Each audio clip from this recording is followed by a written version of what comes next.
करते होते हैं अक्सर क्लास में, मतलब एक वो स्टेयर का ब्लॉक सा जिस तरह होता है ना, आप ड्रॉ करते हैं, आप कहते हैं सेपरेशन पॉइंट आ गया और इससे अब वो स्टार्ट हो जाएगी रोटेशन। जी जी। सर तो ये अगर जब हमने एज्यूम किया है कि हमारा फ्लूइड जो है वो इनविसिड है, उसकी मतलब कोई विस्कोसिटी नहीं है, तो फिर भी सर इस तरह होगी रोटेशन? नहीं, इनविसिड फ्लो के लिए रोटेशन, इनविसिड फ्लो के लिए रोटेशन नहीं होगी, वो उसके ऊपर से गुजर जाएगा। स्ट्रेट सर पास कर देगा? हाँ जी, स्ट्रेट गुजर जाएगा, क्योंकि इनविसिड फ्लो में जो है ना, बाउंड्री लेयर हमारी होती नहीं है। बाउंड्री लेयर जो है सिर्फ वो विस्कोसिटी की वजह से होती है। जब इनविसिड होगा, इसका मतलब है अज्यूम करे कि विस्कोसिटी उसकी निग्लिजिबल है। जब निग्लिजिबल है तो उस केस में नहीं होगा ये। तो सर जो ये जो लेयर होती है बाउंड्री लेयर, इसकी फिजिकल सिग्निफिकेंस क्या है? बाउंड्री लेयर की फिजिकल सिग्निफिकेंस ये है कि इसी की वजह से जो है ना, फोर्सेस जनरेट होते हैं स्ट्रक्चर के ऊपर। मतलब आपका जब फ्लूइड और स्ट्रक्चर इंटरेक्ट करता है, तो ये बाउंड्री लेयर क्यों एग्जिस्ट करती है? ये विस्कोसिटी की वजह से बाउंड्री लेयर एग्जिस्ट करती है, ठीक है। इस बाउंड्री लेयर के अंदर जो है विस्कोसिटी जो है, उसमें सिग्निफिकेंट चेंज हो रही होती है।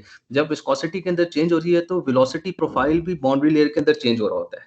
तो जब ये दोनों चीजें चेंज होती है, तो फोर्स जनरेट होता है सरफेस के ऊपर, ठीक है। वो जो रिजल्टेंट फोर्स है, वो दो तरह के फोर्सेस जनरेट होते हैं। एक होता है शियर फोर्स, जो कि फ्रिक्शन फोर्स या ड्रैग फोर्स भी कहते हैं, which is acting along the structure. और दूसरा नॉर्मल टू द सरफेस जो होता है, वो प्रेशर फोर्स जनरेट, वो ये प्रेशर फोर्स और शियर फोर्स है, ये इसी की वजह से जनरेट होता ठीक है सर, थैंक यू सर। है।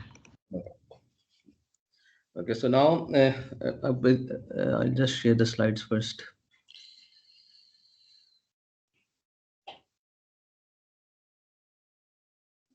ओके, असाइनमेंट जो है वो आप जो है ना 7th को सबमिट कर दीजिएगा, फिर इंशाल्लाह एक और असाइनमेंट आपके लिए।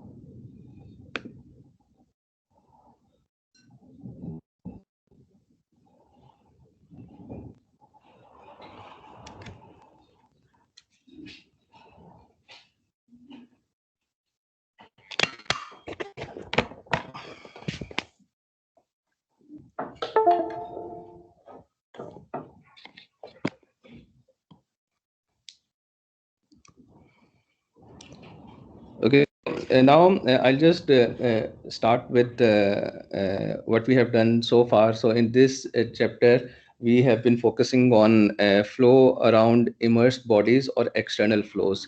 In case of external flows, we have come across two types of cases. One is flow past a parallel plate. So you have a parallel plate here like this, and incoming flow is coming in this direction. So before the incoming flow, it comes in contact with the flat plate. The magnitude of this incoming flow is constant in y direction. So this type of flow is called uniform flow. We also discussed about this uniform flow and velocity potential of this uniform flow in the last lecture, in the last chapter also. Now when this incoming flow comes in contact with this flat plate, what happens? The viscosity, if we consider these incoming flow as composed of fluid particles, the fluid particle that is in contact with the flat plate will have zero velocity, and as you move away, the velocity increases. This is called boundary layer, right? So now the velocity is zero here because the surface of the structure is also stationary. So the fluid particle that comes in contact with this surface becomes zero, has zero velocity instantaneously, and as you move away from the surface, the effects of viscosity decreases and the velocity increases as a result. There will be a point where the velocity will become equal if we denote this velocity by uy. since the velocity is varying in y direction, there will be a point when this u will be equal to 0.99 of incoming flow velocity u. This thickness from this surface to the point where the velocity becomes 0.99 u is called boundary layer thickness, and it is defined by this symbol. Right now, this velocity, why is this boundary layer thickness important? Because this boundary layer thickness is going to induce or generate two types of forces on the structure. One will be parallel to the structure, which is called shear stress, and the other one will be normal to the surface, which is called pressure force. Right, so now this is why when we have boundary layer, that generates forces on the structure, and then we are interested to find the amount of forces or the value of those forces that are generated because of the incoming flow. Right, so this was one of the cases that we discussed. Then we also discussed another case in which this parallel plate was placed perpendicular to the incoming flow like this, and it was offering maximum resistance to the flow. In this case, the incoming flow again was coming in the same direction. Because of the symmetry of the body, the particle of flow that hits the flat plate at the center comes to zero velocity. So the velocity is zero here. This is called stagnation point. The flow on top of this point goes like this, and the flow on the bottom of this point goes like this in this case. Right, this type of flow, this type of body is called blunt body, which offers resistance to flow in terms of area, and this type of body is called streamlined body, which is parallel to the streamline. Right, now in this case you can see that in this case this tau was responsible for, so this force, the force in x-axis is called drag force, the force in y-axis is called lift force. So how do we define lift and drag force? If the force is parallel to the incoming flow, that is called drag force, and if the force is perpendicular to the incoming flow, that is a lift force. Right, so in this case lift force is generated by tau. In this case, lift force is generated by pressure. Right, the drag force in this case is generated by tau, and the drag force in this case is generated by pressure force. So you can see the difference between the two cases. Right, now similarly we also discussed about a third case in which we had a circular cylinder like this. In this circular cylinder, the flow was coming like this. Now how do we know the flow is laminar or turbulent? We'll discuss about that also. So in that we just saw, so we say that we have fluid particles like this. The fluid particle, because this circular cylinder is symmetric about x and y axis, the fluid particle that strikes this cylinder at the center point will have zero velocity, which is called stagnation point. The flow above this will pass the cylinder from top, and the flow that is at the beneath this stagnation streamline will go from the bottom like this. Right, again if we look at the structure, if we look at the surface of this cylinder closely, we will see that it also has boundary layer like this, where the flow particle that is in contact with the cylinder surface has zero velocity, and as you move away the cylinder velocity, the velocity of flow increases, such that we have boundary layer thickness sigma, where the flow, incoming flow, where the velocity becomes equal to 0.99 u like this. Right, so in all the structures that we have in actual practice, we always have boundary layer. The flow or potential flow or the flow that we predicted using Bernoulli's equation is just an approximate way of calculating the flow. Right, actual flows all have boundary layer thicknesses. Now we also discussed that when we increase the Reynolds number above a critical value, the flow transitions from laminar flow to turbulent flow. Right. So so laminar flow is characterized like this. So if we have two parallel plates and if we have flow coming in this direction, these flow particles will be following parallel paths like this. So this is an example of laminar flow. On the other hand, the turbulent flow is characterized by random mixing of these fluid particles. For example, the same fluid particles, if they're flowing like this, when they flow inside, they will follow irregular paths or trajectories like this, and they will mix with each other. They will exchange energy, they will exchange momentum, and as a result they will mix and dissipate heat energy in the form of heat also. This is an example of turbulent flow. Most of the flows that we have in actual engineering practice are mostly turbulent flows, right? So how do we know whether we have transition from laminar to turbulent flow? That depends upon the Reynolds number, right? If the Reynolds number is above a critical value, then the flow will transition from laminar to turbulent flow. So in the last lecture, we also saw that how the flow is affected, how the boundary layer is affected when we increase the Reynolds number in case of flow past a flat plate and in case of flow past a circular cylinder. So we also saw these things in the last lecture. So now in today's lecture, so we'll before we move to the next topic, we'll quickly do an example. So it is desired to determine the various characteristics of flow past a car. The following tests could be carried out. So now U equals to 20 millimeter per second. This is the incoming flow velocity. If U equals to 22 millimeter per second flow of glycerine past a scale model that is 34 mm tall, 100 mm long, and 40 mm wide. So now what we are doing is that we are analyzing flow past a car. We are scaling it down so that we can test it in a wind tunnel or in a water flume, and then water tunnel.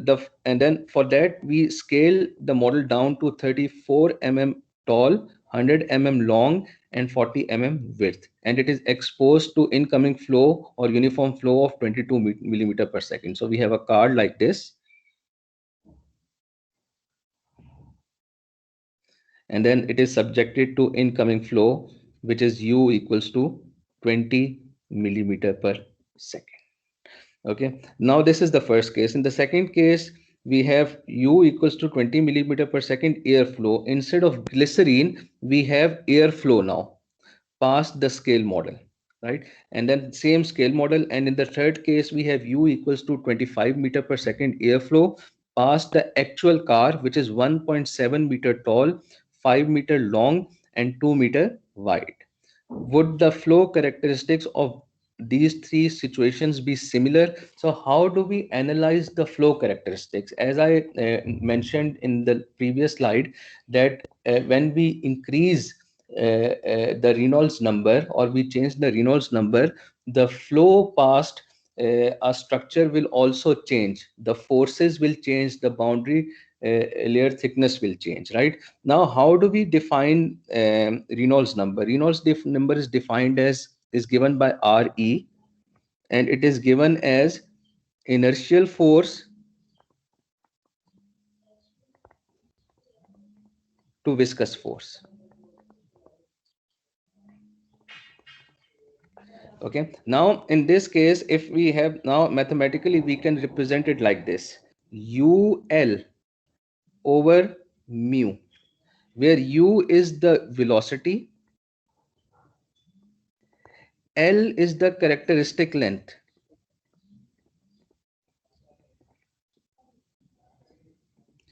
and mu is viscous force or kinematic viscosity.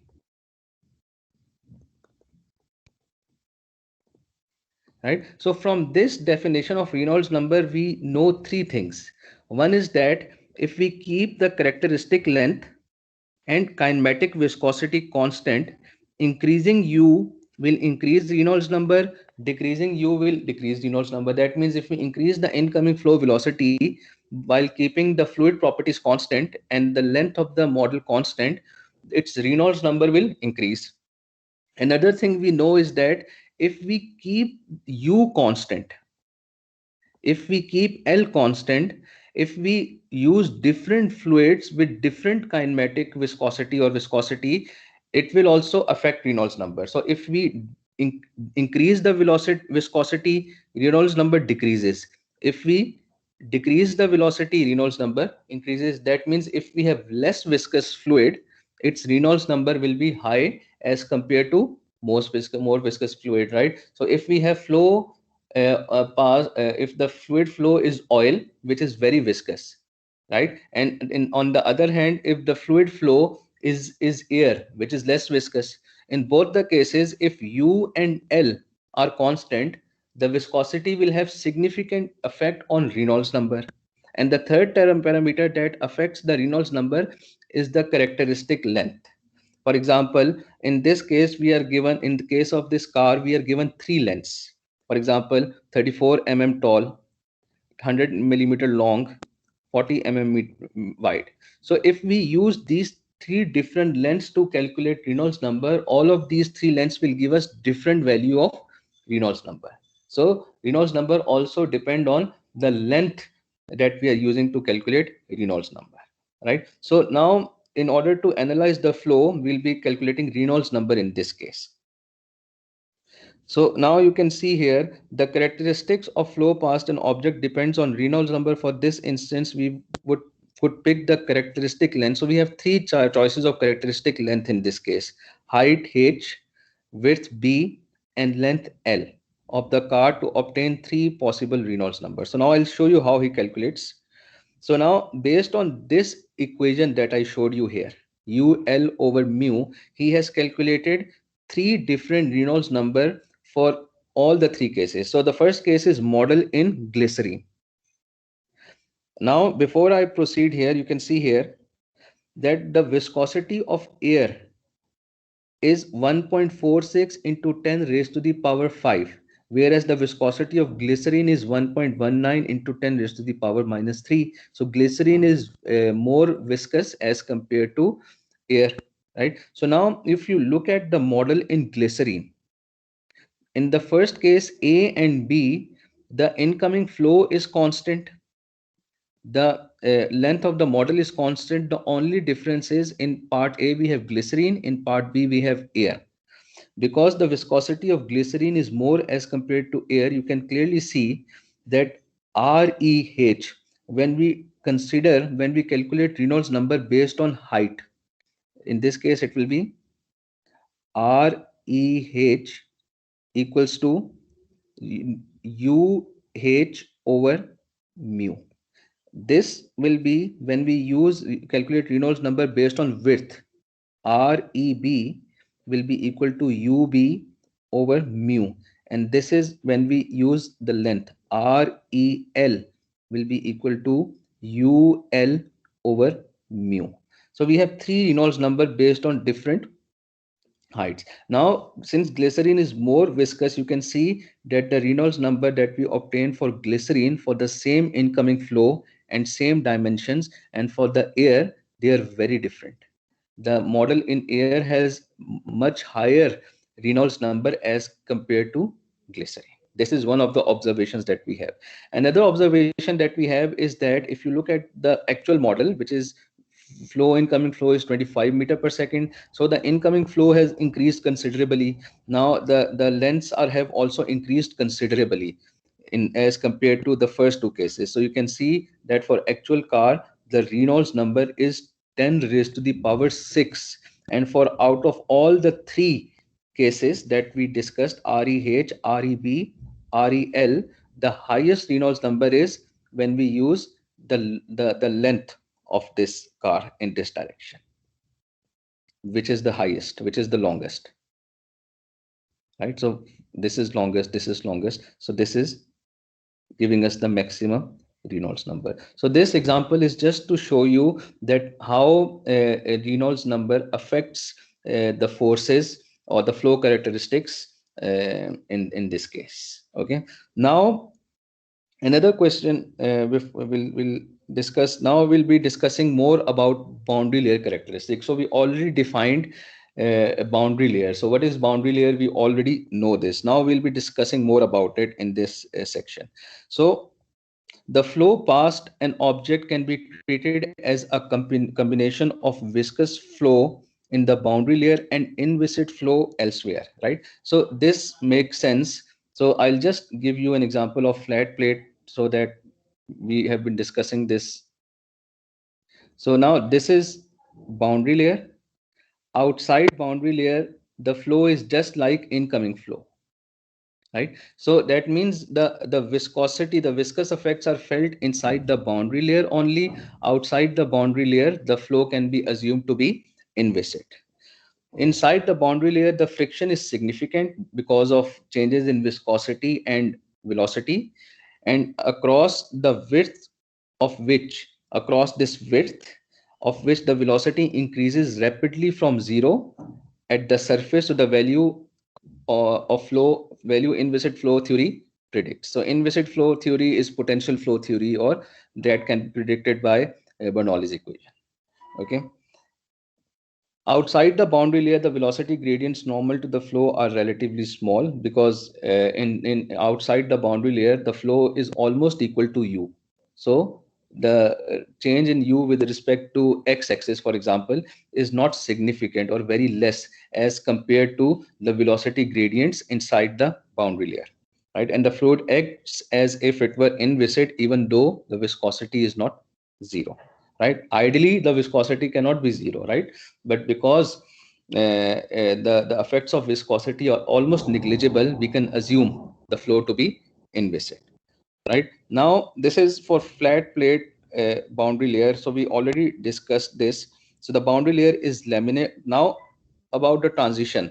So when do we have the transition? I'll just write the equation for Reynolds number Re equals to Ux over mu, where U is incoming flow, X is any distance along the length of this plate. For example, if you want to calculate if the total length of this plate is L, for example, and this X can be any distance. If you want to calculate Reynolds number here, so this will be X, and we can use this value of X to calculate Rex, right? So now the boundary layer, if in this case, you can see that the incoming flow U is constant. The fluid properties are also constant. So kinematic viscosity is also constant. In this case, how Reynolds number is a function of X only. That means if we change X, if we move along X axis, X will increase and Reynolds number will increase. When the flow is here, before it hits the flat plate, the flow is assumed to be irrotational inviscid. As soon as it hits the plate, the velocity becomes zero, and then the velocity increases as we move away from the flat plate, right? So now initially the flow is laminar flow. Based on Reynolds number, the flow is laminar flow. Now as we increase the value of X, there will be transition from laminar flow to turbulent flow. So we will have a region. Now you can see that this is laminar boundary layer, and then at X critical value of X, for example, which is over here, X critical, the flow will transition from flow will become fully turbulent flow like this, right? So in this case, the transition from laminar to turbulent flow depends on Reynolds number, and for this case of flat plate where U and kinematic viscosity are constant, it will only depend on the length X along the plate, right? So this is how we calculate. Now the transition, so now there is also transition. So before, when the flow converts from laminar to turbulent boundary layer, there is transition period or transition region where the flow is partly laminar or partly turbulent, or neither of it. So it is not, it is in the transition phase where the laminar flow is being converted to turbulent flow. So that region is called transition region. The transition region extend downstream to the location where the boundary layer flow becomes completely turbulent, right? In this case, it hasn't shown this, but if you look at the next slide, you will see. For a finite length plate, it is clear that the plate length L can be used as the characteristic length with the Reynolds number as UL over V. So normally, as a rule, whenever we use Reynolds number in case of flat plate, so we use, because the incoming flow will be in contact with this part of the, will be flowing parallel to this length of the plate. So the characteristic length that we choose in this case is L or X for the plate. For a infinite long flat plate extending from x equals to 0 to x equals to infinity, if we have a very long plate that doesn't have that is infinite length, it is not obvious how to define Reynolds number because there is no characteristic length. In that case, we can just use x. As we move along the plate, which is infinite, we can define x1, x2, x10, x20 meters, x50 meters, and so on. Okay, so now for infinitely long length, we can use x, the coordinate distance along the plate from the leading edge, as the characteristic length. So we already discussed about this. And now for any fluid upstream or upstream, now this is upstream velocity. Always remember, this is upstream velocity before it hits the cylinder, and this is downstream velocity. For any fluid or upstream velocity, the Reynolds number will be sufficiently large for boundary layer type flow if the plate is long enough. That makes sense. Why? Because Rex equals to Ux over mu. If U is constant, mu is constant, X if is very long, that Rex will be very large also. Okay, now we define the boundary layer thickness. So now, in addition to boundary layer thickness, we will define two more concepts. We'll define the standard boundary layer thickness, we will define the boundary layer displacement thickness, and we will also define the boundary layer momentum thickness. Now, standard boundary layer thickness, I won't spend more time on that. We already know that standard boundary layer thickness, this is the boundary layer. This is how the profile changes, right?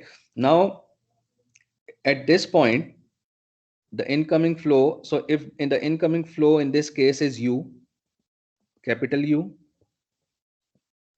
when this U, which is a function of y, becomes equal to 0.99 of incoming flow, this is where we define the boundary layer thickness. The distance from this point to this point where the flow becomes 0.99 of incoming flow is called boundary layer thickness. Okay, right? So now this is where it becomes here, and at this point it is equal to U. So this is how we define boundary layer thickness. Now, if you look at this boundary layer thickness, there are two types of flow. If this is incoming flow, right? This is incoming flow, and this is boundary layer flow. What is the difference in this? This part has been removed. If you look at the uniform flow and boundary layer flow, the difference is this part, which has been removed. So because this part has been removed because of viscosity, what happens? There is significant decrease in mass flow. Mass flow इधर ज्यादा था जब वो incoming flow थी. अब क्योंकि incoming flow कम हो गई है तो मास फ्लो भी कम हुए हैं, और मोमेंटम फ्लो, फ्लक्स और मोमेंटम फ्लो भी कम हुआ है. इसका मोमेंटम जो है वो वेलोसिटी के ऊपर डिपेंड करता है. यहाँ वेलोसिटी यू ज्यादा है, यहाँ वेलोसिटी कम है. तो इसमें when we have uniform flow and it becomes boundary layer flow, there is reduction in both mass flow and reduction in momentum flow. So now if we keep this into account, we can say that this was incoming flow from A to A like this. When it becomes boundary layer, this part is removed. If we calculate the area of this removed part, here the velocity is what? Capital U minus U. ठीक है, capital U जो है वो constant है, इसमें से हमने U as a function of Y निकाल दिया, तो हमारे पास ये प्रोफाइल आ गया, रिडक्शन आ गई, इस चीज की ये रिडक्शन हमारे पास आ गई, right. So now we can say that if we calculate the area of this reduced part and we calculate, we know that that area, for example, is coming as 10 meters, right? Now that 10 meter square we can also remove from here, right? This is also 10 meter square, right. So ये area जो हमारे पास ये profile से आ रहा है, अगर हम इसके इक्विवेलेंट एरिया इधर से भी निकाल देते हैं, ठीक है, इस थिकनेस जो हमने निकाली है इसको बाउंड्री लेयर डिस्प्लेसमेंट थिकनेस कहते हैं, ठीक है, और दे आर बोथ इक्वल. अगर हम ये पार्ट ले लें और अगर हम ये ले लें part, they are both equal, क्योंकि जो एरिया इधर से हम निकाल रहे हैं वही एरिया हम इधर से निकाल रहे हैं. This thickness sigma star is defined as boundary layer thickness, and we can also define boundary layer momentum thickness based on these two figures, so that we will see how. So before that, this is the definition of standard boundary layer thickness. We all know about this. So in this case, sigma equals to y, जो sigma length है वो y के बराबर है, और कहाँ होती है, where u equals to 0.99 u, right? We all know this. Now boundary layer thickness में हमने वो जो एरिया है उसमें से माइनस कर दिया इनकमिंग फ्लो से, ठीक है. ये हमारे पास स्मॉल यू जो है इस केस में कैपिटल यू के बराबर है और विस्कोसिटी इसमें 0 है, ठीक है, और ये बाउंड्री लेयर थिकनेस है. अब the boundary layer retards the fluid so that the mass flux and the momentum flux are both less than that they would be in the absence of boundary layer. We discussed this. The displacement distance is the distance the plate would be moved so that the loss of mass flux due to reduction in the uniform flow area is equivalent to the loss the boundary layer causes. Now this is how we define the boundary layer thickness. Boundary layer thickness, displacement thickness is defined in terms of volume flow rate. Volume flow rate जो होता है उसके क्या units हैं, metre cube पर second, ठीक है. Metre cube is volume and per second means volume flow rate, right? Now we will define boundary layer thickness in terms of volume flow rate. In this case, this is sigma, this thickness. The width of the plate here in this direction is b, and then the incoming flow is u. अगर इसके units देखें हम तो क्या बनेंगे, इसके units metre है, इसके यूनिट्स मीटर है, इसके यूनिट्स मीटर पर सेकंड है, तो मल्टीप्लाई करें, इट इज मीटर क्यूब पर second. So now we are calculating the volume flow rate actually, right? So volume flow rate is sigma star du, which is equal to, अब ये sigma star जो है इसको हमने कैसे calculate किया है, इसको हम इस तरह कैलकुलेट करेंगे. इसके अंदर हमने ये वैल्यू डाल दी, बी ये हमारे पास आ गया, ठीक है, capital U minus U dy, it is equal to this. So integration from 0 to infinity, यहाँ 0 है, y 0 है, और यहाँ y इंफिनिटी हम एज्यूम करते हैं, y इक्वल्स टू इंफिनिटी इस पॉइंट से स्टार्ट हो जाता है, y इक्वल्स टू इंफिनिटी इस पॉइंट से स्टार्ट हो रहा है, क्योंकि इसके बाद जो है इनकमिंग फ्लो हमेशा कांस्टेंट रहेगी, इसके बाद इनकमिंग फ्लो जो है वो चेंज नहीं कर रही, ठीक है. इस केस में फिर हम इसको ऐसा डिफाइन करते हैं, और इसमें वेलोसिटी प्रोफाइल जो है इसका,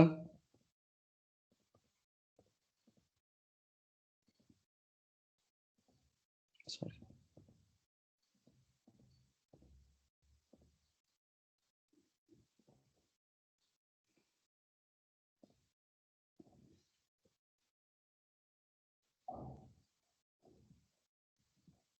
just a second.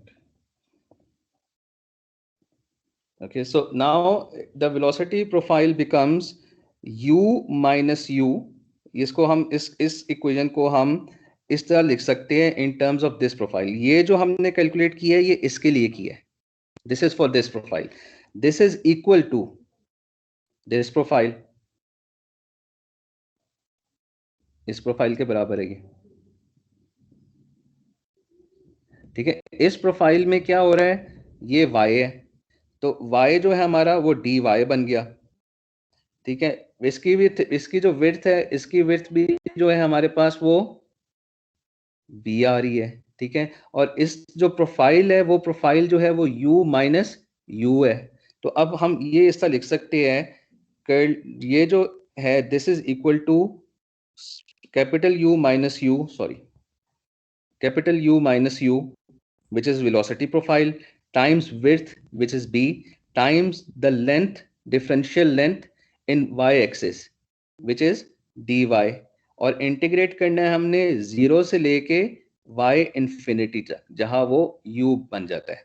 तो ये हमारे पास ये इसके लिए है, और ये जो है this is equal to this. इस तरह हम डिफाइन करते हैं बाउंड्री लेयर डिस्प्लेसमेंट थिकनेस. अब इस इक्वेशन से we can calculate boundary layer thickness. कैसे बाउंड्री लेयर थिकनेस निकाल सकते हैं? अगर मैं इधर से u कॉमन ले लेता हूँ इस इक्वेशन से, तो ये बनेगा bu equals to 0 to infinity. If I take u common from here, this will become 1 minus u over u b dy. ठीक है, b ये यहां से कैंसिल हो गया, u यहां से कैंसिल हो गया. सो सिग्मा जो हमारे पास है बाउंड्री लेयर डिस्प्लेसमेंट थिकनेस जो है वो इसके बराबर बन जाएगी 1 minus small u over capital U dy integration from 0 to infinity. So this is how we define this displacement thickness sigma star. Okay, next we will try to find the value for boundary layer momentum thickness.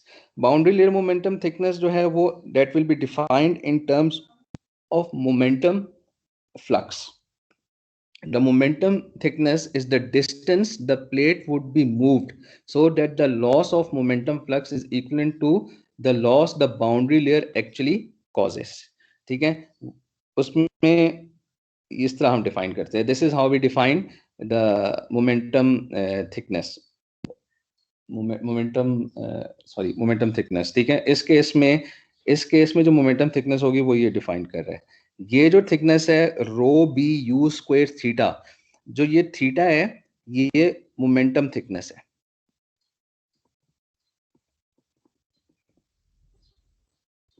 ठीक है, और ये जो ये इस part के लिए है, इसके लिए. ठीक है, और ये इक्वल है इसके, और ये मोमेंटम फ्लक्स है इसका. ये मोमेंटम फ्लक्स है यूनिफॉर्म फ्लो का, और ये मोमेंटम फ्लक्स है इस केस के लिए.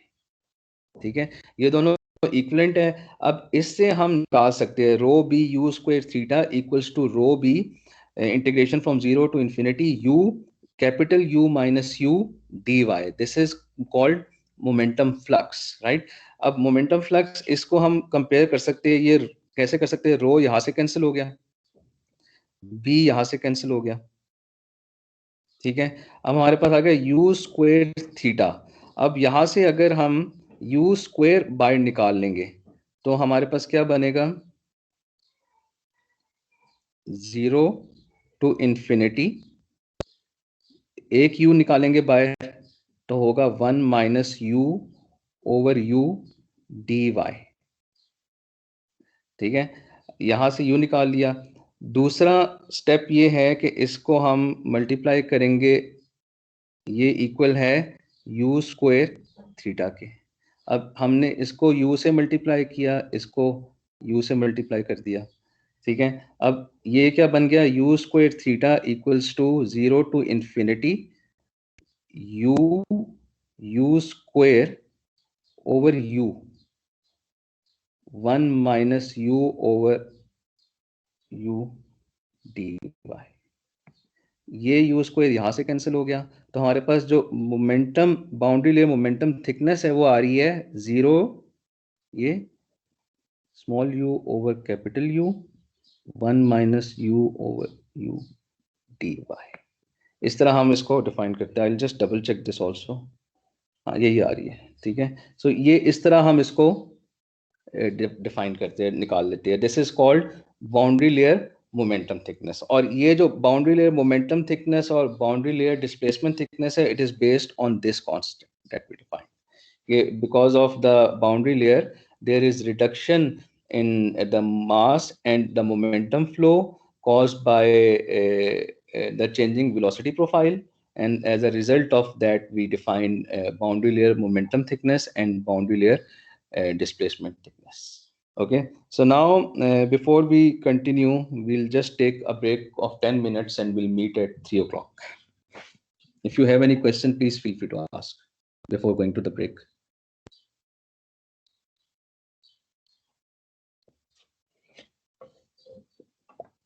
Can you hear me? Yes, sir. Okay. So if you don't have any questions, so that's fine. We'll meet after 10 minutes, and then you can also ask questions at that point. Okay.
Assalamu alaikum. So now we'll just continue from where we left before the break. So we were discussing about boundary layer displacement thickness and boundary layer momentum thickness. So we'll now do an example on it. So air flowing into a 2 feet square duct. So now we have a 2 square feet duct. So by a duct we mean that if you look at the cross section of this duct, it will be like this. Like this. Right. So this is a square duct, air flowing into a 2 feet square duct with a uniform velocity of 10 feet per second.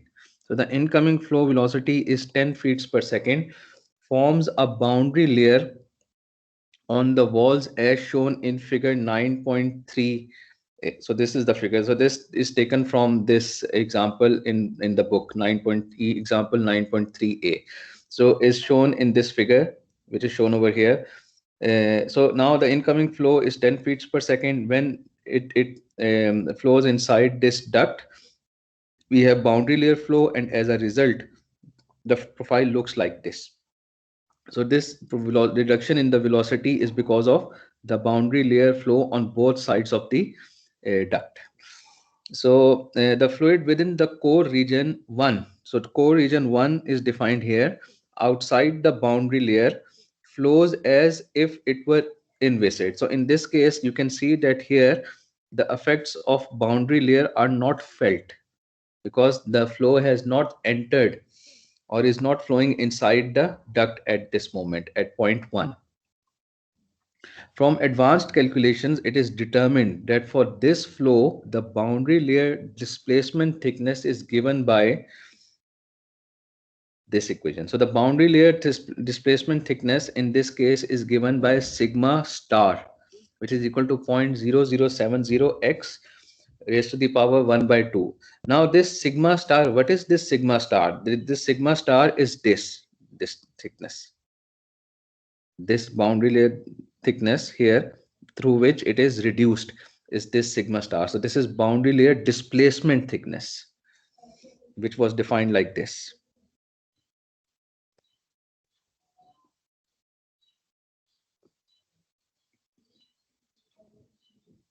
So this was the reduction in the area, and as a result this area was also reduced here such that this length was sigma star. Right. So this is the boundary layer displacement thickness, which is given as a function of x directions, and this is x-axis, where sigma star and x are in feet. Determine the velocity of the air within the duct but outside of the boundary layer. So we have to find the velocity of the duct outside the boundary layer at this point too. Right. So now how do we calculate it? The volume flow rate. So now if you look at this duct like this,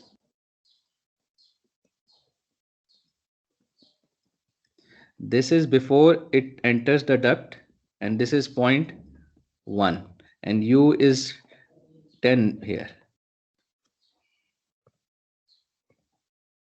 u1 is 10 feet per second here.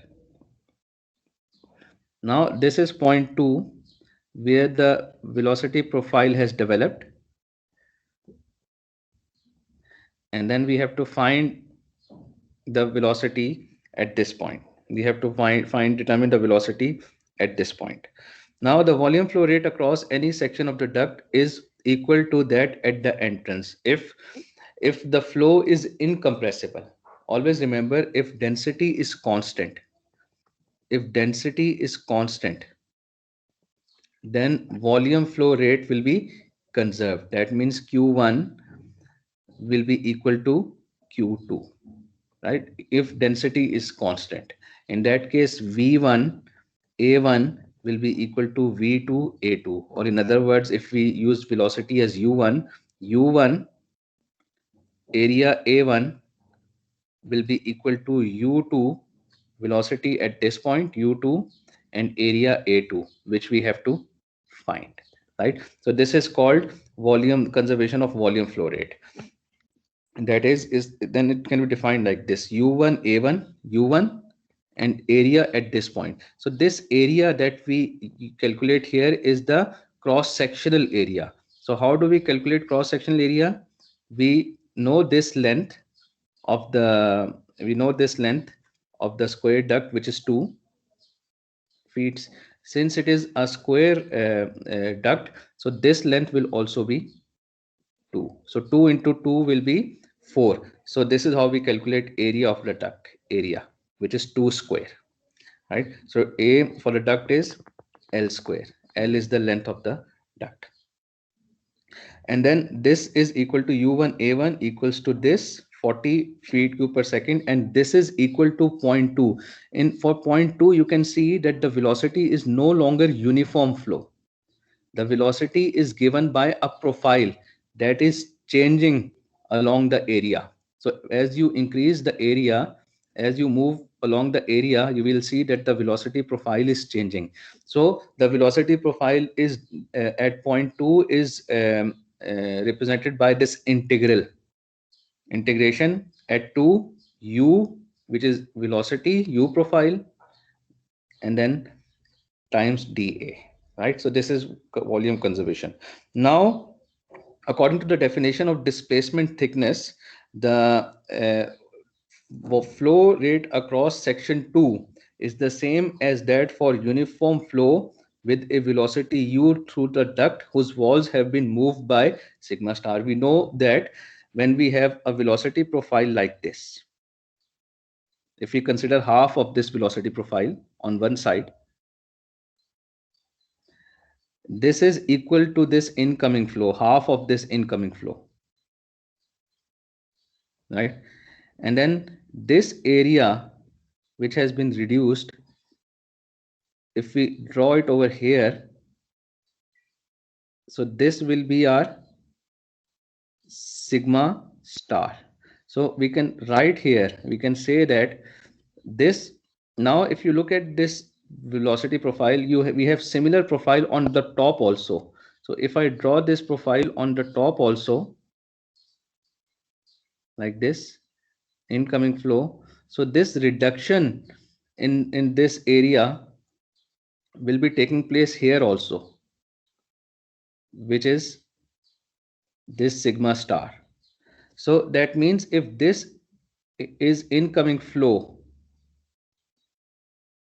if this is boundary layer thickness, sorry, if this is u incoming flow, so I can say that according to the definition of displacement thickness, the flow rate across 2 is the same as that for uniform flow with a velocity u through a duct whose walls have been moved by inward by sigma star. So now I can write it like this: 40 feet cube per second equals to UA, and then this UDA can be written like this. U in this case will become this capital U, right?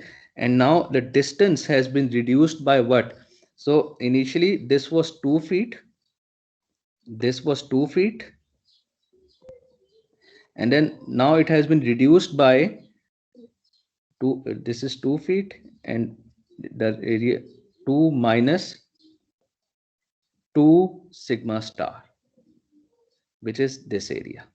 Okay, so if you have any question, please feel free to ask. So we calculated this, and then if we square this, that will give us the area. So now we replace this integral by using this constant of displacement thickness, and we get this equation: capital U 2 minus 2 sigma star square, right? Now why this 2? Because we have boundary layer thickness, displacement thickness on both the top and the bottom side. Once we get this, now we can substitute. We know that sigma star is also a function of x, so we can put it in this equation here. So it becomes like this. So what he has done here, he has taken 2 or 4 out from this equation, and then he has substituted. When he takes 2 out from this equation, 2 square becomes 4. So it comes here, and then he has replaced this sigma star over here, and then he simplifies the only unknown in this case, so you can get equation u as a function of x.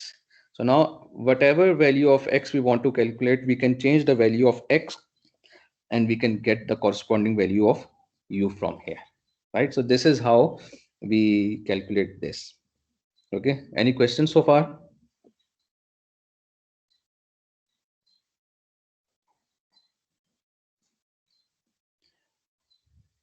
Okay, now I'll give you some time to do this question and then we'll discuss about it. So you take few minutes, around 4 or 5 minutes, to see how we will be solving this question, and then we'll discuss about it. So in this question, you have to calculate the displacement and the momentum thickness of the boundary layer if the velocity profile in the boundary layer is given by this equation. Small u over capital U equals to y over sigma, where this sigma represents the average thickness of the boundary layer. So this sigma here is basically this thickness, this boundary layer thickness here. Sigma, and then incoming flow, if it is like this is u, right? And then this is the u profile, and then the y-axis is over here. This is y-axis and this is x-axis, right? So now you have to calculate the momentum displacement and the momentum thickness of the boundary layer if the velocity profile in the boundary layer is given by this equation, right? So the two equations that we have are given by this. So this is how you calculate a boundary layer displacement, which is denoted by sigma d, and this is how we calculate momentum thickness, which is denoted by sigma m. Okay, so you just take some time, calculate the value, and then tell me what you obtain, and we'll discuss about it then.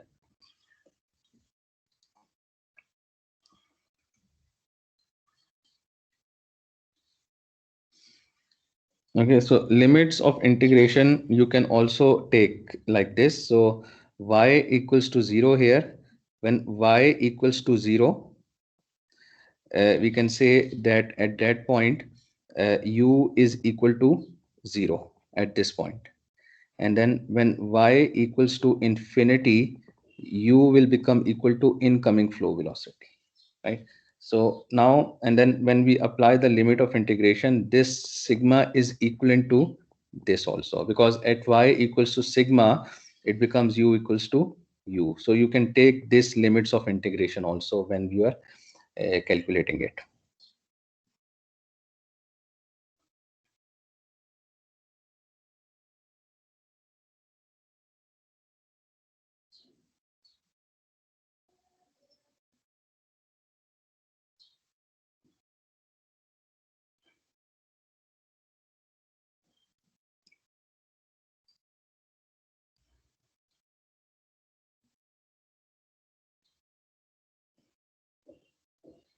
So the first step, so you will be using this equation and substituting it in this equation first, and then you will be using this equation and substituting it in this equation. So that will is how you will be solving this. So this is pretty much straightforward question.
Okay, so now if we'll discuss, if some of you have solved it, we'll discuss about it now.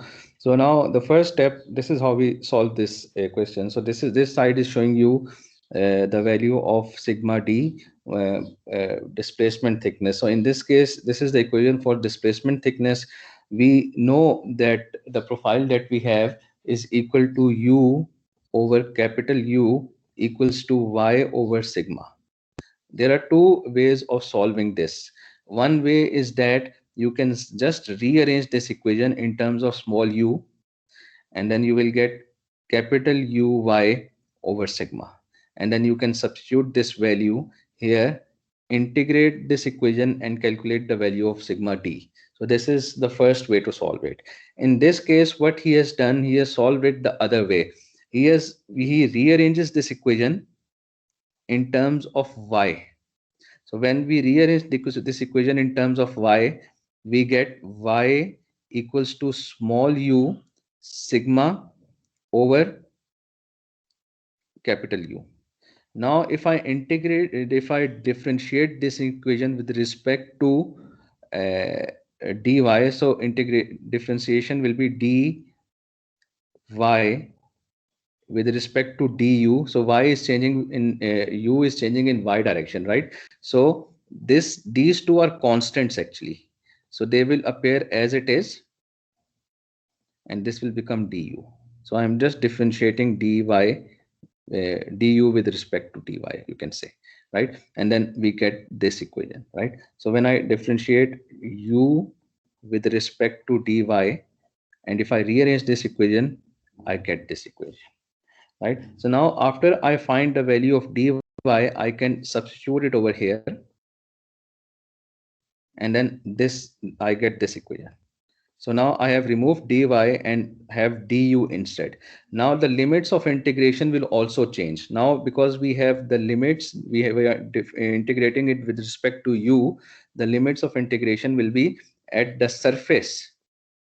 When y equals to 0, u equals to 0, and at infinity, at y equals to infinity, small u equals to capital U. So now the limits of integration will change from 0 to infinity, from 0 to infinity to 0 to u, right? Now if I integrate this equation, what I'm going to have, integration of this term will give me u, and integration of this term will give me u square by 2u, right? So if I have this du, integration will be u square by 2, and integration of du will be u. So I have this term and this term, right?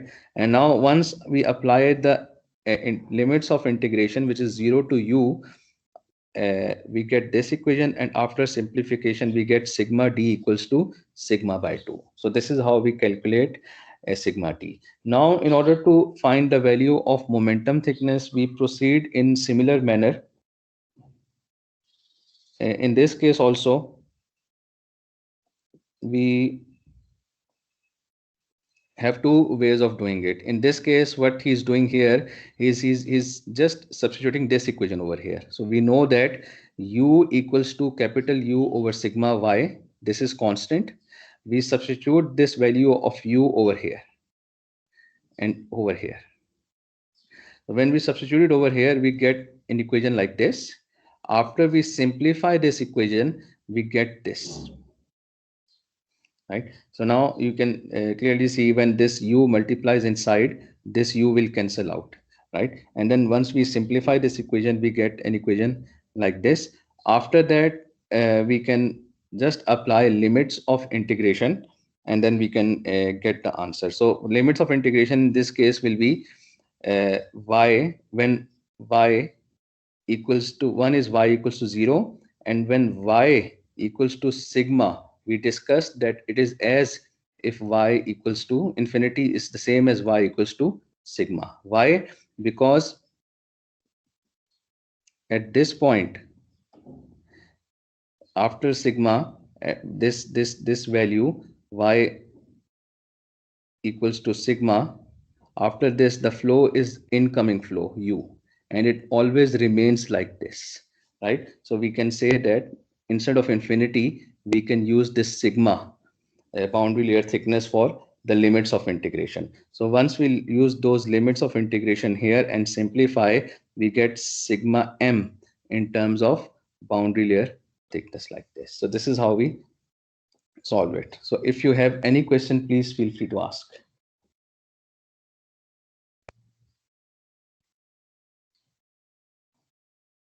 Any question? No, sir, it's clear.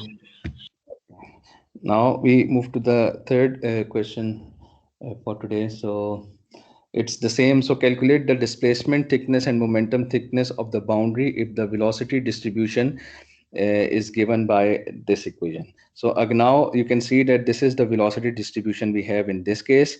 And then we want, in order to calculate the displacement thickness and the momentum thickness, what we do, we simply rearrange this equation in terms of u. Sorry, we solve for u. We take this u on the other side, and that will give us the equation of small u. We put this value of small u, or we can simply put this value of small u over u here, and also here and here. And then after we put this value, we can just simplify the equation. After we simplify, we integrate the equation, we put limits of integration, and then we can solve for the value of sigma d from here in terms of the boundary layer thickness like this. And similarly for this is for sigma d. So you can calculate it similarly for sigma m also. If we put in this equation, you can also calculate it for sigma m. So the solution is only showing you the first part. Sigma m, as a practice, you can also solve it at home. Okay, so now we'll be discussing about the next topic for today, which is boundary layer equations.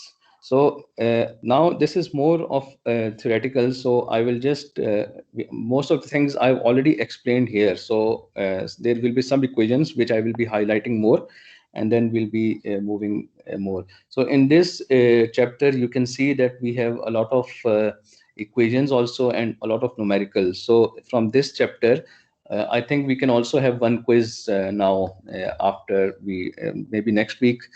In addition to assignment, also on this chapter, not on chapter 1, but about this chapter. So I'll share the details also with you. So now boundary layer equations. So what are the equations that we use to solve the boundary layer? Now we'll be discussing about those equations. So the equations for the boundary layer thickness, displacement thickness, and momentum thickness can only be evaluated if we have the solution for the velocity of the fluid as a function of y, right? So in all of the previous cases that you saw, we were given the boundary layer thickness. So if you look at this equation, we were given how, in this case, what is this equation? This equation is giving us this information that if we have a profile like this, boundary layer profile,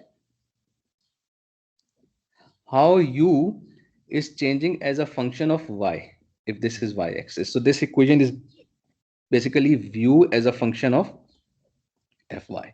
If you look at the previous questions, you will also realize that we are given this velocity boundary layer profile, which is u, how u is changing as a function of y. So this information, without this information, we cannot calculate boundary layer thickness or boundary layer momentum in that case, right? So the equations for the boundary layer thickness, boundary layer displacement thickness, and momentum thickness can only be evaluated if we have the solution for the velocity of the fluid as a function of y. So where do we get this profile from? We get this from the Navier-Stokes equations that we discussed in the previous chapter. Requires a solution of the Navier-Stokes equations. Now for steady incompressible flow, so I'll show you the equation for Navier-Stokes equation first, which is u curly u over curly x plus v curly u over curly y equals to -1 over p curly p over curly x plus kinematic viscosity curly u square over curly x square plus curly v square over curly y square. So this is the x momentum equation. So Navier-Stokes equation were obtained by applying the conservation of momentum principle in x-axis and y-axis. This is the x momentum equation. Now the y momentum equation is u. This is giving you how the u velocity is changing as a function of both x and y.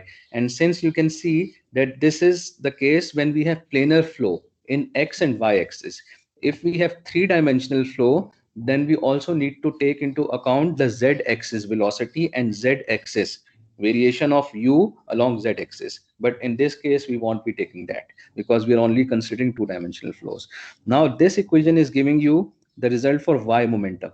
So this becomes curly v over curly x plus v curly v over curly y equals to -1 over p curly p over curly y plus kinematic viscosity, and this is same term as, but now the difference is we are using v velocity here, v over curly y square, right? Now this term is called convection term. This term is called pressure term, and this term is called diffusion term. Okay, so this is just to let you know, this information will always be useful for you when you take another advanced course in fluid mechanics such as CFD. So this is the convection term, pressure term, and diffusion term. There is also an unsteady term which is curly u by curly t, change of u velocity with respect to time.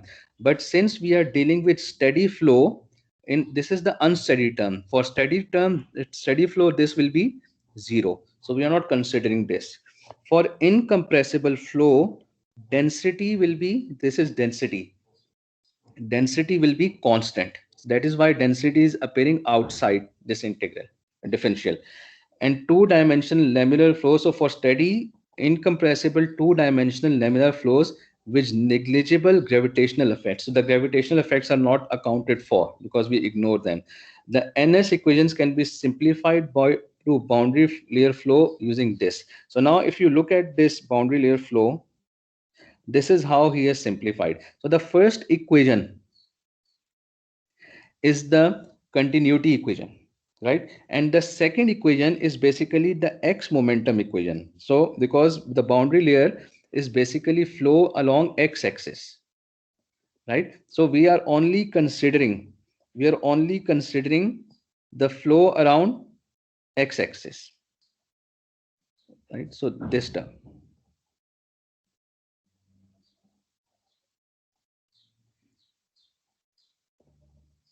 This term, right? So now if you compare this equation with this equation, what is happening? This term is already there. So this is telling you how the velocity, u velocity is changing in x direction. Curly u over curly y is also there. This term is telling you how the u velocity is changing in y direction. Now the pressure term is not there, right? Inside boundary layer flow, the pressure term here is negligible. So when we calculate boundary layer equations, we do not consider pressure in that case. For steady incompressible two-dimensional laminar flows with negligible gravitational effects, the NS equation can be simplified for boundary layer flow analysis. Pressure term is 0, right? And also, if you look at these two terms, right? So this is also u actually. So if you look at this term, the change in boundary layer, the gradient of u velocity in y direction is very much greater than the gradient of u in x direction. That is why we can neglect this higher term. So square of this, not individual. So when we take square of this will become more smaller. So higher order terms of this, we can ignore this term. In this case, we can ignore this term, and the equation reduces to this form. So now if you solve for this equation, you will get a parabolic profile like this. Parabolic profile like this. So this is how this is the actually the reduction of X momentum equation to calculate the boundary layer. So this is called the boundary layer equations. The first one is continuity equation. The second one is the momentum equation in X direction. Combined together, they are called Navier-Stokes equation. Okay, so this is just telling you the information, the equation that we use. Now, how do we calculate the boundary layer equation? So because you can see that it is a complex equation. If you look at this equation, it has higher order terms also, and it is also not only varying with respect to u is not only varying with respect to x axis but also with respect to y axis. For very complicated cases, it is difficult to find the exact solution of this equation because of the number of variables involved. Because if you look at this profile, for laminar flow the solution will be different, for turbulent flow the solution will be different. So that means if we have low Reynolds number and high Reynolds number, the solution will be different. So it is difficult to follow the exact solution of this equation. So now for laminar boundary flare, so we'll be discussing about three cases now: laminar boundary layer, transition boundary layer, and turbulent boundary layer, right? So in theory, the details of viscous incompressible flow past any object can be obtained by solving the governing Navier-Stokes equation, and how we reduce them, we already saw that. In case of boundary layer flow, although the mathematical problem is well posed, no one has obtained an analytical solution to these equations for flow past any shaped body because of the complex physics and mathematics involved.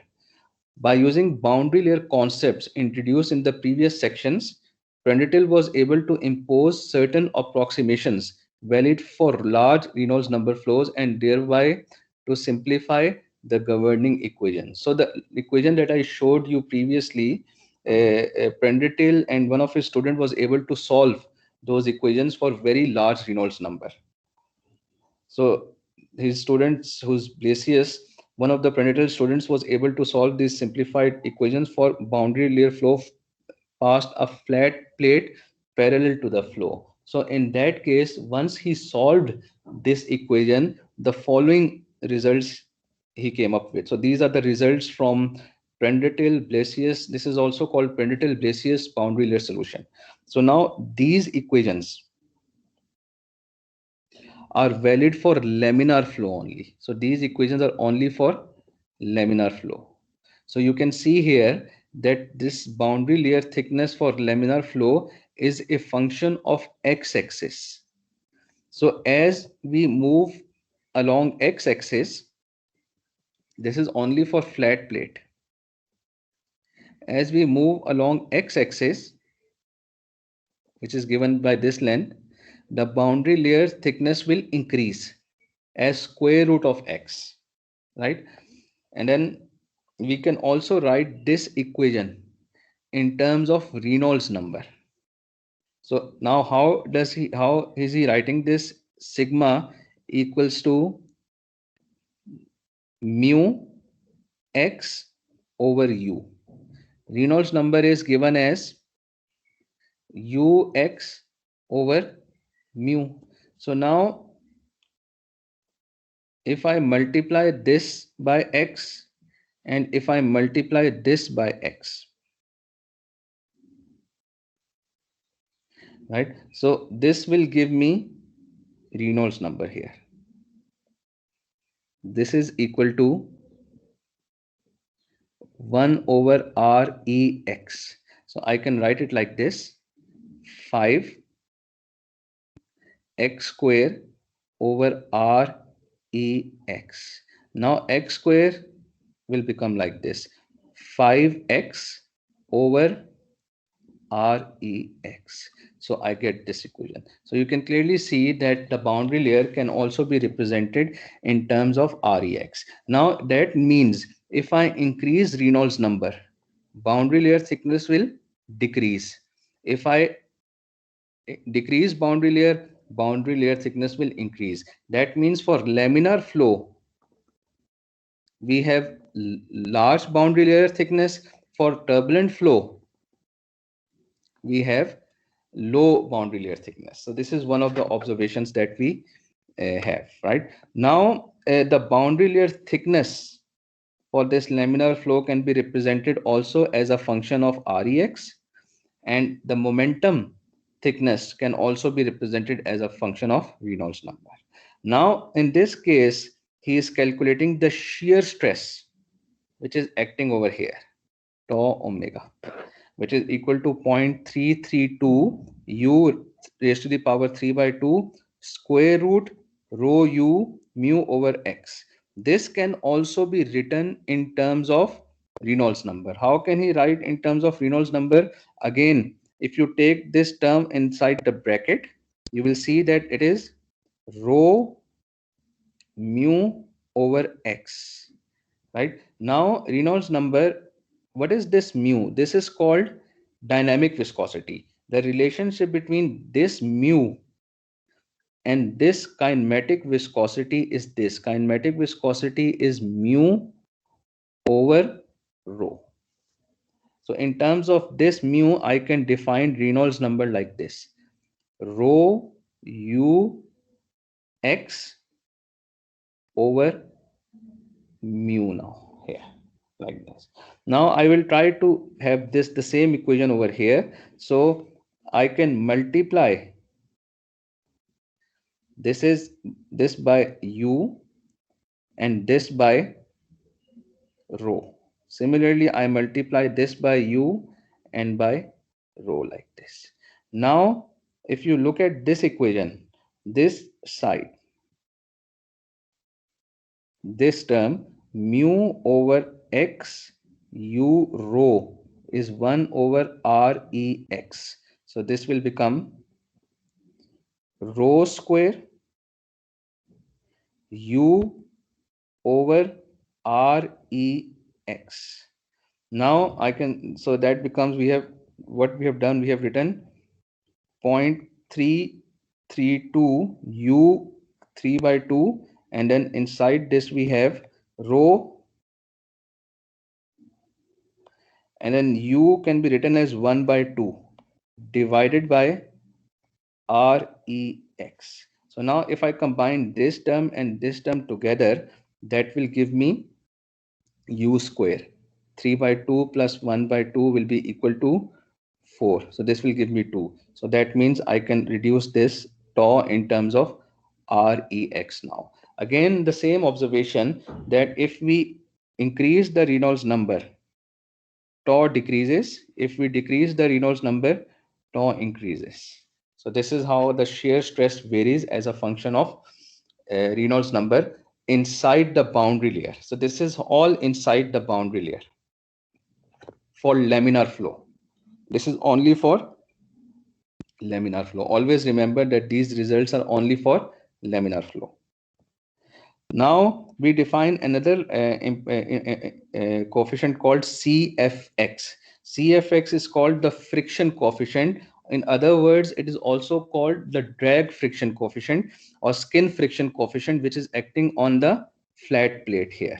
CFX. It is non-dimensional, as the name implies. It does not have any units, and it simply it is defined as simply defined as tau omega that we calculated from this step divided by half rho u square.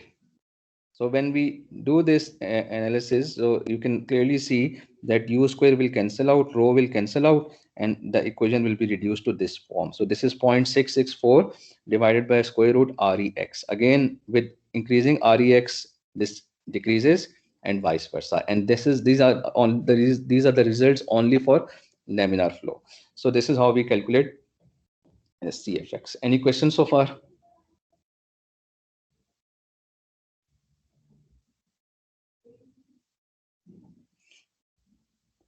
Okay, so now this is called local friction coefficient, laminar flat plate. Okay, so now this is just for your information that now when we consider a very flat long plate, then we use x-axis to define if you want to calculate the Reynolds number at any point, any location along the length of the plate, we defined Rex equals to Ux over mu.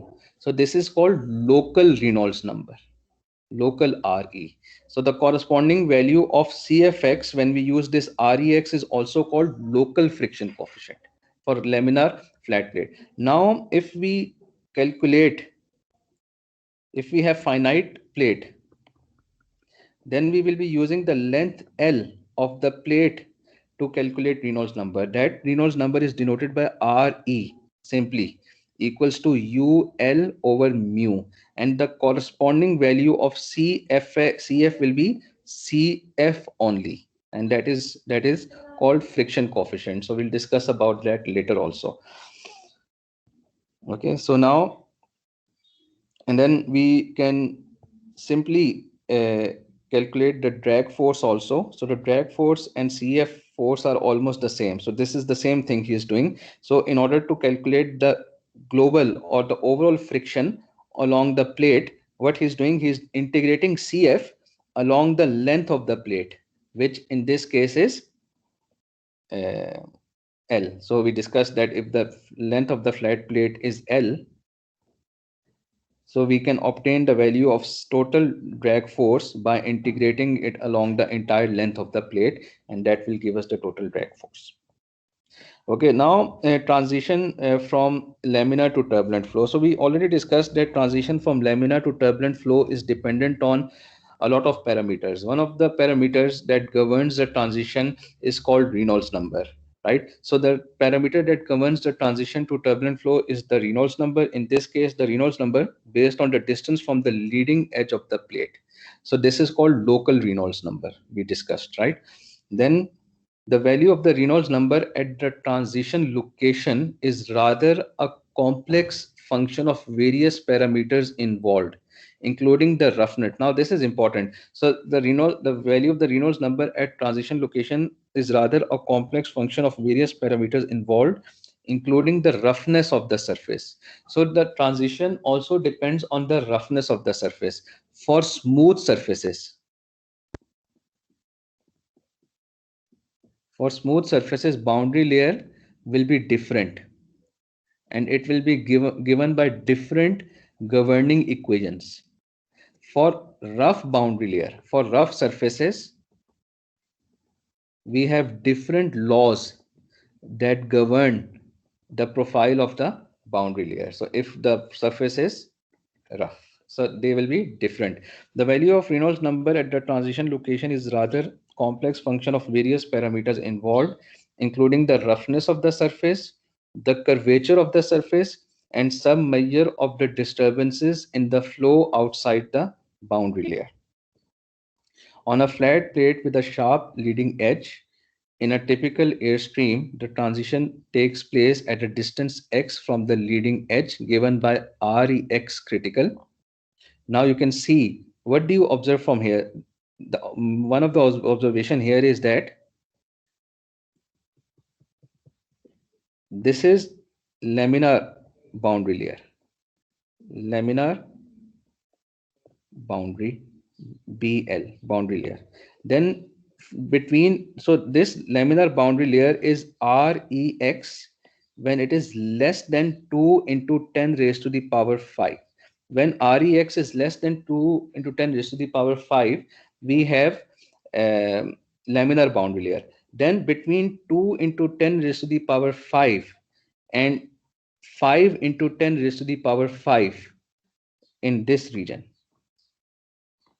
when Re is 5 into 10 raised to the power 5, and when Re in between. So this is transition. Here we have transition region where the flow is gradually changing from laminar to turbulent flow. And after Reynolds number, when Re is greater than 5 into 10 raised to the power 5, the flow fully becomes turbulent. So in this region, the flow becomes turbulent.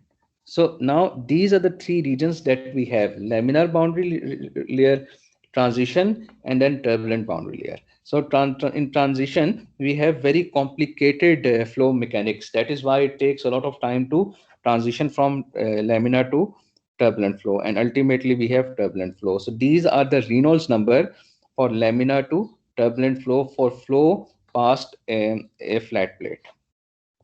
Okay, now this is the same thing he's showing over here. So you can see that the laminar boundary layer is very small. If the total length of the flat plate is around 40 meters, or maybe it is non-dimensional, so this is the laminar boundary layer, only very small. Then you can see that the transition region is very large, and then we have the turbulent region. So in this case, Reynolds number is equal to ux over mu. Mu is constant, u is constant. It is changing as a function of x. So if you increase x, the boundary layer will, the Reynolds number will increase in that case. Okay, so in that case, now the actual transition from laminar to turbulent boundary layer flow may occur over a region of the plate, not a specific single location. Typical transition begins at random location on the plate in the vicinity of Rex equals to Rex critical. So Rex critical is equal to 2 into 10 raised to the power 5 for flat plate. The complex process of transition from laminar to turbulent flow involves instability of the flow field, right? So it is because when we have turbulent flow, the flow becomes very chaotic, and that is characterized, that is also an indication of instability of the flow field. Okay, so now I think this is okay, so this is just telling you small disturbances imposed on the boundary layer flow will either grow or decay. Now, if we have a boundary layer flow, and if we give it small disturbances in the form of incoming flow velocity or some external velocity, external pressure. So when we give that disturbances, depending on the boundary layer flow, whether it is laminar or turbulent, those disturbances will either cause the boundary layer flow to grow or decay. If the disturbances occur at a location, Rex is less than Rex critical. When Rex is less than Rex critical, in that case we have laminar boundary layer. They will die out and the boundary layer will return to laminar flow at that location. If the disturbances occur at location with Rex is greater than Rex critical, they will grow. So when it is in the transition or turbulent region, they will grow and transform the boundary layer flow from downstream of this location into turbulence. And the boundary layer on a flat plate will become turbulent if the plate is long enough. So this makes sense because Reynolds number is a function of x. So if x is very large, the Reynolds number will also be very large in that case. Okay, so this is just showing you an example of turbulent spots and transition from laminar to turbulent boundary layer flow on a flat plate, flow from left to right. So flat plate actually can be any surface. So if you look at the surface of the, if you see the crops or the farms, right? So those crops or farms are very long flat plates, like, but in that case the crops, they offer what sort of surface do we have in that case? If we have farm, so we can assume the farm to be very large fields, right? But in that case, the crops that are growing on the farm may offer resistance or may offer roughness to the incoming atmospheric flow, right? And in that case we also have boundary layer like this, right? So in that case, this is just to show you that flow around flat plates, we have a lot of applications of that. Also, if you look at another application of flat plate, you might have seen solar panels that are mounted or that are installed on the roof of the buildings, right? So those solar panels, sometimes they are like this. If you have inclined roof like this of the house, then they are lying like this. If you have parallel straight roof of the house, then they are lying like this, right? So when incoming flow comes in contact with them also, they also have boundary layer like this. So this is also an example of flat plate. But now what is the difference? We also have heat now. In addition to fluid flow, we also have heat transfer in that case, because the temperature of the profile, because of the sun, the temperature of the or the heat flux of this flat plate or solar panel increases also, right? So that is also an example of flat plate, right? So we have so many examples of flow around flat plate, and most of the flows that we have, we can approximate them using this. So this is just showing you that here you can see that turbulent spots and transition from left to right, right? So the flow is straight here. Then you can see here it is transitioning. And finally it transitions here. So this is how the flow looks like. So laminar, transition, and fully turbulent.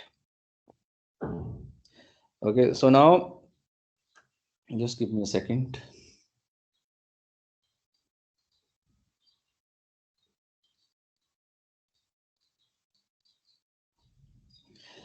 Okay, so I think we stop here today. So we'll discuss about the transition and how what are the different boundary layer thicknesses of laminar, turbulent, and transitional flow next time. So this is it for today. If you have any question about today's lecture, please feel free to ask.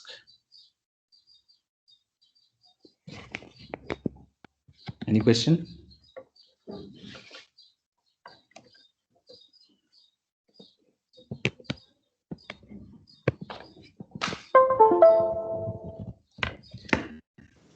No, sir. Okay, so thank you very much for your time. I'll just take the attendance before you leave. So I think I'm sorry about last time, because I think that when I take the lecture in university, I think the tablets that they have some problem because when I use those tablets, the PowerPoint slides changes a lot. So I think from home it is much better. Okay, so and then for also the due date for the assignment is now 7th of April. So but tomorrow before midnight you can submit the assignment 1. Okay, and most likely we'll see if we can have quiz for so far what we have done in this chapter. Maybe we can have quiz next week on this also. Okay, so I'll just take the attendance before you go. I'll just